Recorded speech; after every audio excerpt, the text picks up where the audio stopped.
নমস্কার বন্ধুরা। তো আজকে আমি চলে এসেছি আপনাদেরকে একটা দারুণ জিনিস দেখাতে। তো অবশ্যই আপনারা সঙ্গে থাকুন আর পুরো ভিডিওটা দেখতে থাকুন স্কিপ না করেই। তো আশা করি বন্ধুরা আপনারা সবাই ভালো আছেন। তো আমরা কিন্তু সবাই ভালো আছি। তো দেখুন আমাদের একটা ছোট্ট বাগান। তো এই বাগানে কিন্তু অনেক রকমের গাছ আছে। তো এখানে ফুলের গাছ আছে, আবার এখানে ফলের গাছও আছে। তো দেখতে পাচ্ছেন এখানে কিন্তু লেবুর গাছ দেখা যাচ্ছে। তো এই লেবুর গাছটা কিন্তু অনেক বড় ছিল, তো এর আগাটা কিন্তু কেটে দেওয়া হয়েছিল, যার জন্য এখানে এখন কম ফল ধরেছে এবার। তো দেখতে পাচ্ছেন এখানে কিন্তু গোনা কয়েকটা ফল ধরেছে মোটে। তো এরকম আমাদের বাড়িতে 3টে লেবুর গাছ আছে, 3 রকমের ফল হয়। তো আলাদা আলাদা লেবুর গাছ। তো দেখতে পাচ্ছেন এখানে, তো এখানে কিন্তু পাশেই কিন্তু আমাদের যে ছোট্ট আম গাছটা আমি দেখিয়েছিলাম।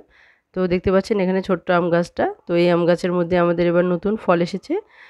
তো সেটা তো আমি আগেই দেখিয়েছি আপনাদেরকে।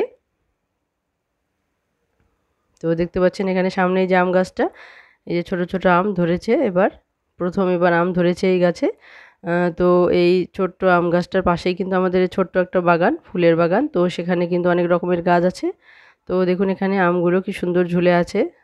তো এই পাশে কিন্তু আরেকটা লেবুর গাছ। তো দেখতে পাচ্ছেন এখানে কিন্তু লেবুর গাছটা কিন্তু আলাদা রকমের একটা লেবু। তো এখানে কিন্তু আমাদের 3টে লেবু গাছ আছে, তো এরকম একটা সাইজ। তো প্রথমে একটা দেখিয়েছি, আর একটা ছোট ছোট সাইজের লেবু। তো সেই লেবুটা কিন্তু আমি দেখাতে পারলাম না। তো সেই লেবুটা এবার হয়তো অতটা ফল আসেনি। তো দেখতে পাচ্ছেন এখানে লেবুর গাছটা। তো এরকম 3টে লেবুর গাছ আমাদের বাড়িতে আছে, 3 রকমের লেবু গাছ। তো লেবু কিন্তু অনেক হয়। তো এবার আমরা যেহেতু গাছের ডাল কেটে দিয়েছি, যার জন্য কিন্তু এতটা ফল আসেনি এবার। খুবই কম ফল এসেছে গাছে। তো চলুন বন্ধুরা, এবার ভেতরে যাওয়া যাক বাগানের।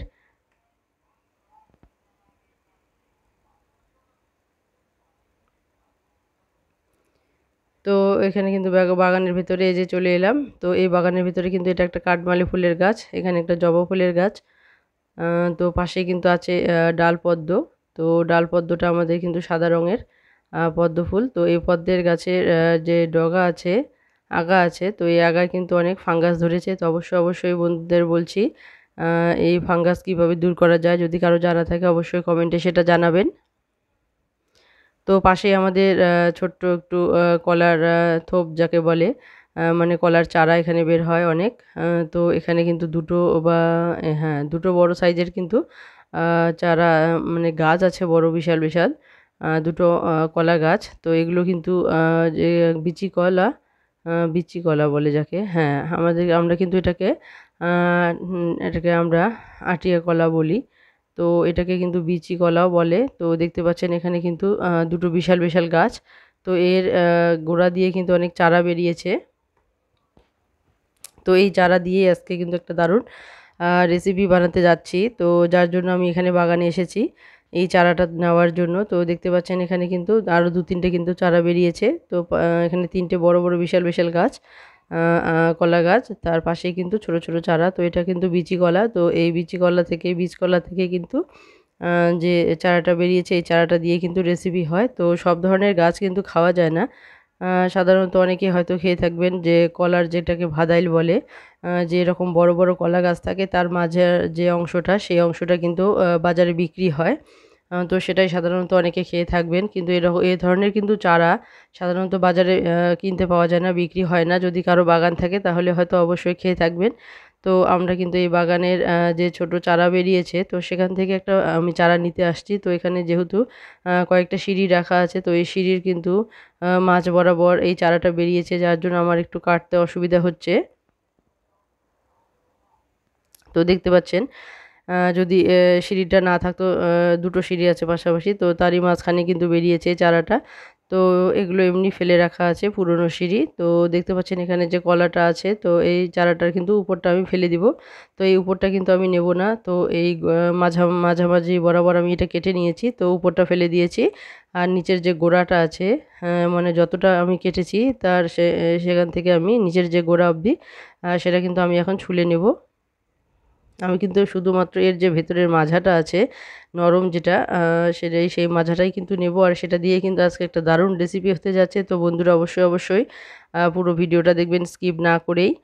যারা পুরনো বন্ধুরা আছেন তো তাদেরকে বলছি, অনেকে আছেন যারা কমেন্ট করে শুধু চলে যান। অবশ্যই বলবো লাইক করতে ভুলবেন না, কমেন্টের সঙ্গে সঙ্গে লাইকও করবেন, কারণ আমি কিন্তু সবাইকে যখন দেখা করে আসি সবার সঙ্গে তখন কিন্তু অবশ্যই আমি তাদেরকে লাইকও করে আসি, আবার কমেন্টও করে আসি, আবার পুরো ভিডিওটাও দেখি। তো অবশ্যই আপনারা পারলে একটু সময় করে একটু ভিডিওগুলো দেখবেন, আর লাইক কমেন্টও করবেন, আর পাশাপাশি লাইকও করবেন। তো বন্ধুরা দেখতে পাচ্ছেন এখানে কিন্তু আমি কিন্তু যে মাঝাটা আছে সেটা কিন্তু বের করে নিয়েছি, উপরেরটা যেটুকু অবধি ছিল আর কি, আর বাকিটা তো ফেলে দিয়েছি, সেটা নেব না। তো বন্ধুরা আমি এখন ঘরে চলে এসেছি। তো দেখতে পাচ্ছেন এখানে কিন্তু যেগুলো একটু শক্ত টাইপের, ছুলতে গিয়ে ছুলে মানে পুরোটাই ভেঙে আসে, ছুলে যায় না, শক্ত, সেটা কিন্তু আমি নেব না। তো এখানে দেখুন আমি যেটা হাতে নিয়েছি সেটা কিন্তু একদম একদম কচি। তো দেখতে পাচ্ছেন আমি এটা ছুলতে গিয়ে কিন্তু পুরোপুরি ভেঙে যাচ্ছে, তো মানে এতটাই কচি আপনারা দেখতে পাচ্ছেন, যেটা ধরতে গেলে ভেঙে যাচ্ছে। তো এই রকম মাজাটাই কিন্তু এটা রেসিপি তৈরি করা হবে। তো দেখুন এখানে কিন্তু আমি যে চোজার যে মধ্যে যে ছোলাটা থাকে সেটা কিন্তু আমি ছুলে নিচ্ছি, পাতলা পাতলাগুলো থাকে। আর মেঝেটা দেখুন এত নরম, যে এটা কিন্তু খুবই নরম, একদম কচি। তো এই যে কলার গাছের যে রেসিপিটা তৈরি হবে এটা কিন্তু কাটার একটা বিশেষ একটা পদ্ধতি আছে।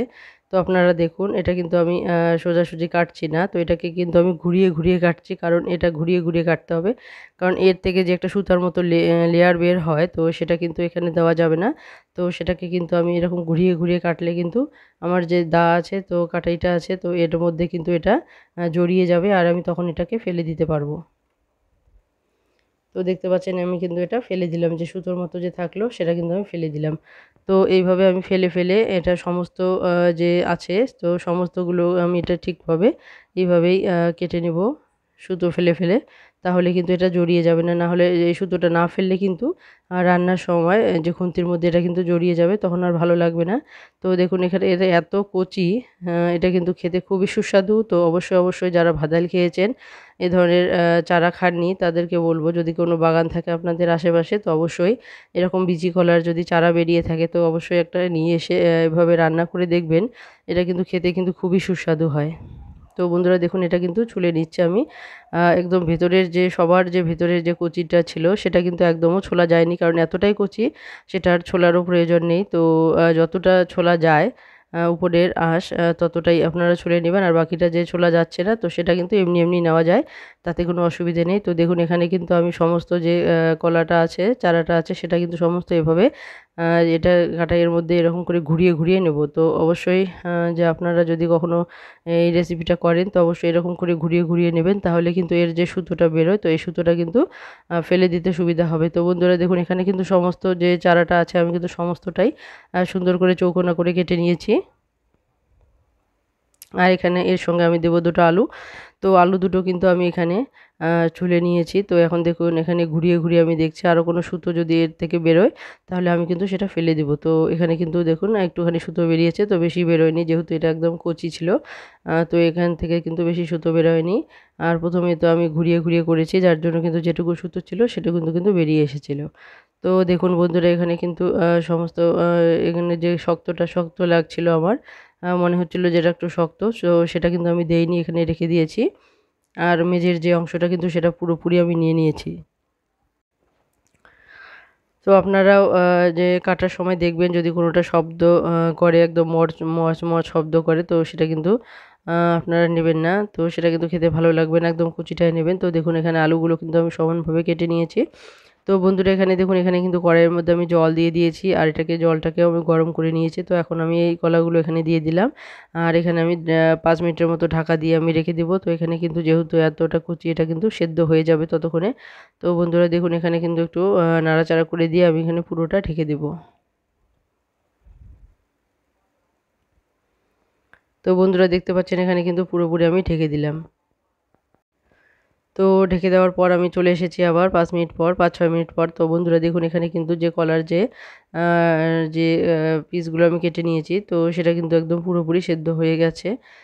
তো দেখতেই পাচ্ছেন এখানে পুরোপুরি সেদ্ধ হয়ে গেছে। তো এখন কিন্তু এটাকে আমি জল ঝরিয়ে নামিয়ে নেব। তো দেখুন এখানে হাতের সাহায্যে আমি দেখিয়ে দিচ্ছি। তো প্রথমত সাধারণত গরম ছিল এটা এত যে আমি হাত দিতে পারছিলাম না। তো এটা একটু ঠান্ডা করে নিয়েছি। তো দেখুন এখানে কিন্তু পুরোপুরি সেদ্ধ হয়ে গেছে। তো এটাকে আমি জল ঝরিয়ে নামিয়ে রাখবো।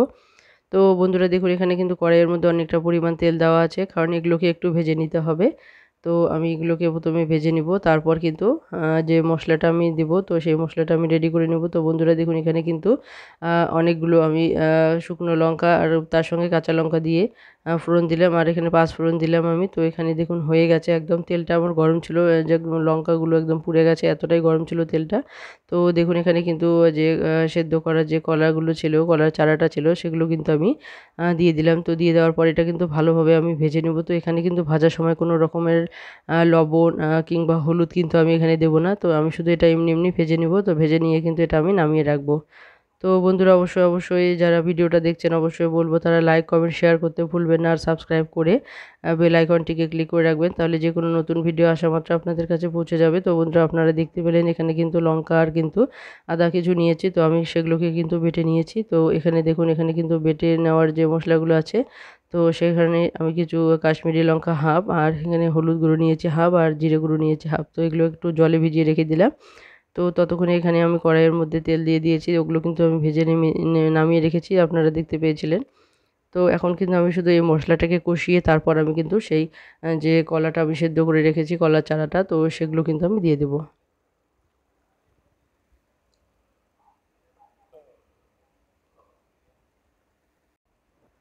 তো বন্ধুরা দেখতে পাচ্ছেন এখানে কিন্তু যে মশলাটা আমি দিয়ে দিয়েছি, তো তার সঙ্গে যে বাটিতে একটু লেগেছিল সেখানে সামান্য পরিমাণ জল দিয়ে কিন্তু এটা আমি এখানে দিয়ে দিলাম। তো এখন এখানে স্বাদ মতো আমি এখানে লবণ দিয়ে দিব, আর লবণ দেওয়ার পরে কিন্তু এই মশলাটাকে ভালোভাবে কষিয়ে নেব। তো যে এখানে রেসিপিটা বানানোর জন্য যে কলার চারাগুলো আছে কেটে নেওয়া, তো সেগুলো কিন্তু আমার পুরোপুরি সেদ্ধ হয়ে গিয়েছে। তো দেখুন এখানে কিন্তু মশলা দেওয়ার পর মশলাটা আমার কষানো হয়ে গেছে, পুরোপুরি কষানো হয়ে গেছে। তো এখন যে ভাজা করা যে ছিল যে কলার চারাগুলো, সেটা কিন্তু আমি এখানে দিয়ে দিলাম। তো এটা কিন্তু বেশি ভাজার প্রয়োজন হবে না, কারণ এটা কিন্তু যে পুরোপুরি একদম ভাজা হয়ে গিয়েছিল, আর মশলাটাও পুরোপুরি একদম কষানো হয়ে গেছে। তো বন্ধুরা তো অবশ্যই পুরোপুরি ভিডিওটা দেখতে থাকুন, আর লাইক কমেন্ট শেয়ার করতে ভুলবেন না।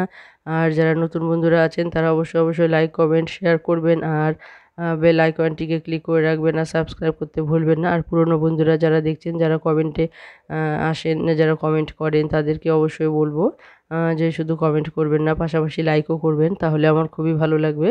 তো বন্ধুরা দেখুন এখানে কিন্তু আমি জল দিয়ে দিলাম। তো এটা যেহেতু পুরোপুরি সেদ্ধ করা, তো এটা কিন্তু বেশি জল দিতে লাগবে না, সেদ্ধ করার কোনো প্রয়োজন নেই।